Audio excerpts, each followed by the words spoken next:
تمہارے قبضے میں آ جائیں۔ یہ حکم اللہ نے تم کو لکھ دیا ہے، اور ان محرمات کے سوا اور عورتیں تم کو حلال ہیں، اس طرح سے کہ مال خرچ کر کے ان سے نکاح کر لو، بشرطے کہ نکاح سے مقصود عفت قائم رکھنا ہو، نہ شہوت رانی۔ تو جن عورتوں سے تم فائدہ حاصل کرو ان کا مہر جو مقرر کیا ہو ادا کر دو، اور اگر مقرر کرنے کے بعد آپس کی رضامندی سے مہر میں کمی بیشی کر لو تو تم پر کچھ گناہ نہیں، بے شک اللہ سب کچھ جاننے والا اور حکمت والا ہے۔ ومن لم يستطع منكم طولا أن ينكح المحصنات المؤمنات فمما ملكت أيمانكم من فتياتكم المؤمنات والله أعلم بإيمانكم بعضكم من بعض فانكحوهن بإذن أهلهن وآتوهن أجورهن بالمعروف محصنات غير مسافحات ولا متخذات أخدان فإذا أحصن فإن أتين بفاحشة فعليهن نصف ما على المحصنات من العذاب ذلك لمن خشي العنة منكم وأن تصبروا خير لكم والله غفور رحيم۔ اور جو شخص تم میں سے مومن آزاد عورتوں یعنی بیویوں سے نکاح کرنے کا مقدور نہ رکھے تو مومن لونڈیوں ہی سے جو تمہارے قبضے میں آ گئی ہوں نکاح کر لے، اور اللہ تمہارے ایمان کو اچھی طرح جانتا ہے۔ تم آپس میں ایک دوسرے کے ہم جنس ہو تو ان لونڈیوں کے ساتھ ان کے مالکوں سے اجازت حاصل کر کے نکاح کر لو، اور دستور کے مطابق ان کا مہر بھی ادا کر دو، بشرطے کہ عفیفہ ہوں، نہ ایسی کہ کھلم کھلا بدکاری کریں اور نہ در پردہ دوستی کرنا چاہیں۔ پھر اگر نکاح میں آ کر بدکاری کا ارتکاب کر بیٹھیں تو جو سزا آزاد عورتوں یعنی بیویوں کے لیے ہے اس کی آدھی ان کو دی جائے۔ یہ لونڈی کے ساتھ نکاح کرنے کی اجازت اس شخص کو ہے جسے گناہ کر بیٹھنے کا اندیشہ ہو، اور اگر صبر کرو تو یہ تمہارے لیے بہت اچھا ہے، اور اللہ بخشنے والا مہربان ہے۔ يريد الله ليبين لكم ويهديكم سنن الذين من قبلكم ويتوب عليكم والله عليم حكيم۔ والله يريد أن يتوب عليكم ويريد الذين يتبعون الشهوات أن تميلوا ميلا عظيما۔ يريد الله أن يخفف عنكم وَخُلِقَ الْإِنسَانُ ضَعِيفًا۔ اللہ چاہتا ہے کہ اپنی آیتیں تم سے کھول کھول کر بیان فرمائے اور تم کو اگلے لوگوں کے طریقے بتائے اور تم پر مہربانی کرے، اور اللہ جاننے والا اور حکمت والا ہے۔ اور اللہ تو چاہتا ہے کہ تم پر مہربانی کرے، اور جو لوگ اپنی خواہشوں کے پیچھے چلتے ہیں وہ چاہتے ہیں کہ تم سیدھے رستے سے بھٹک کر دور جا پڑو۔ اللہ چاہتا ہے کہ تم پر سے بوجھ ہلکا کرے، اور انسان طبیعتاً کمزور پیدا ہوا ہے۔ يا أيها الذين آمنوا لا تأكلوا أموالكم بينكم بالباطل إلا أن تكون تجارة عن تراض منكم ولا تقتلوا أنفسكم إن الله كان بكم رحيما ومن يفعل ذلك عدوانا وظلما فسوف نصليه نارا وكان ذلك على الله يسيرا۔ مومنوں ایک دوسرے کا مال ناحق نہ کھاؤ، ہاں اگر آپس کی رضامندی سے تجارت کا لین دین ہو اور اس سے مالی فائدہ حاصل ہو جائے تو وہ جائز ہے، اور اپنے آپ کو ہلاک نہ کرو، کچھ شک نہیں کہ اللہ تم پر مہربان ہے۔ اور جو تعدی اور ظلم سے ایسا کرے گا ہم اس کو عنقریب جہنم میں داخل کریں گے، اور یہ اللہ کو آسان ہے۔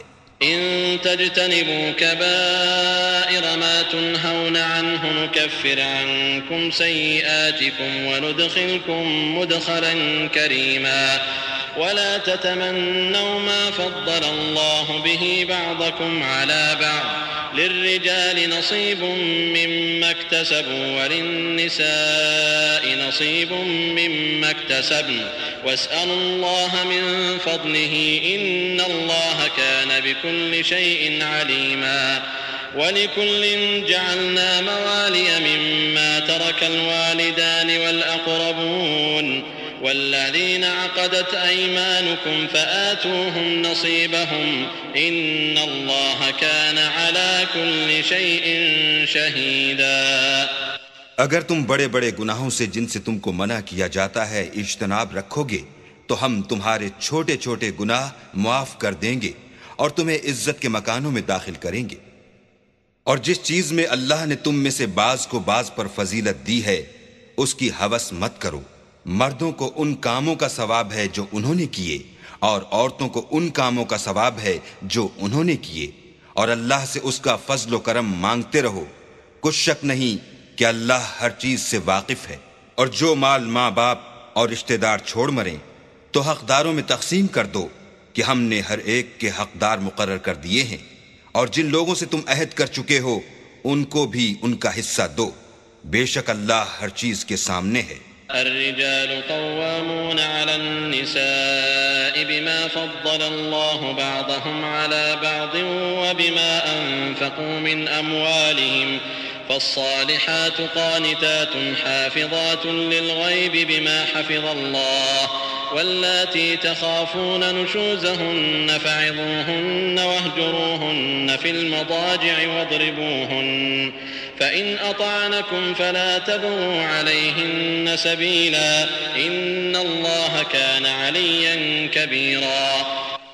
مرد عورتوں پر مسلط و حاکم ہیں اس لیے کہ اللہ نے بعض کو بعض سے افضل بنایا ہے، اور اس لیے بھی کہ مرد اپنا مال خرچ کرتے ہیں. تو جو نیک بیویاں ہیں وہ مردوں کے حکم پر چلتی ہیں اور ان کے پیٹھ پیچھے اللہ کی حفاظت میں مال و آبرو کی خبرداری کرتی ہیں. اور جن عورتوں کی نسبت تمہیں معلوم ہو کہ سرکشی اور بدخوئی کرنے لگی ہیں تو پہلے ان کو زبانی سمجھاؤ، اگر نہ سمجھیں تو پھر ان کے ساتھ سونا ترک کر دو. اگر اس پر بھی باز نہ آئیں تو زد و کوب کرو، اور اگر فرما بردار ہو جائیں تو پھر ان کو ایذا دینے کا کوئی بہانہ مت ڈھونڈو.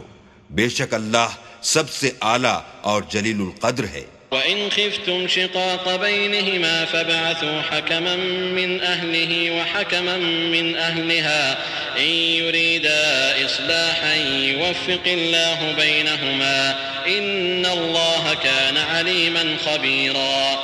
وَاعْبُدُوا اللَّهَ وَلَا تُشْرِكُوا بِهِ شَيْئًا وَبِالْوَالِدَيْنِ إِحْسَانًا وَبِذِي الْقُرْبَى واليتامى والمساكين والجار ذي القربى والجار الجنب والصاحب بالجنب وابن السبيل وما ملكت أيمانكم إن الله لا يحب من كان مختالا فخورا. اور اگر تم کو معلوم ہو کہ میاں بیوی میں انبن ہے تو ایک منصف مرد کے خاندان میں سے اور ایک منصف عورت کے خاندان میں سے مقرر کرو. وہ اگر صلح کرا دینی چاہیں گے تو اللہ ان میں موافقت پیدا کر دے گا. کچھ شک نہیں کہ اللہ سب کچھ جانتا اور سب باتوں سے خبردار ہے. اور اللہ ہی کی عبادت کرو اور اس کے ساتھ کسی چیز کو شریک نہ بناؤ. اور ماں باپ اور قرابت والوں اور یتیموں اور محتاجوں اور رشتہ دار ہمسایوں اور اجنبی ہمسایوں اور رفقائے پہلو یعنی پاس بیٹھنے والوں اور مسافروں اور جو لوگ تمہارے قبضے میں ہوں سب کے ساتھ احسان کرو کہ اللہ احسان کرنے والوں کو دوست رکھتا ہے اور تکبر کرنے والے بڑائی مارنے والے کو دوست نہیں رکھتا.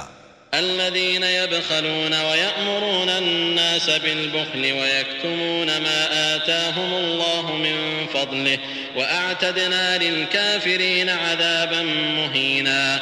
والذين ينفقون أموالهم رئاء الناس ولا يؤمنون بالله ولا باليوم الآخر ومن يكن الشيطان له قرينا فساء قرينا.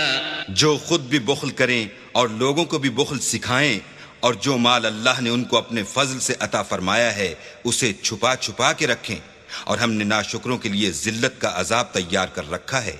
اور خرچ بھی کریں تو اللہ کے لیے نہیں بلکہ لوگوں کے دکھانے کو، اور ایمان نہ اللہ پر لائیں نہ روز آخرت پر.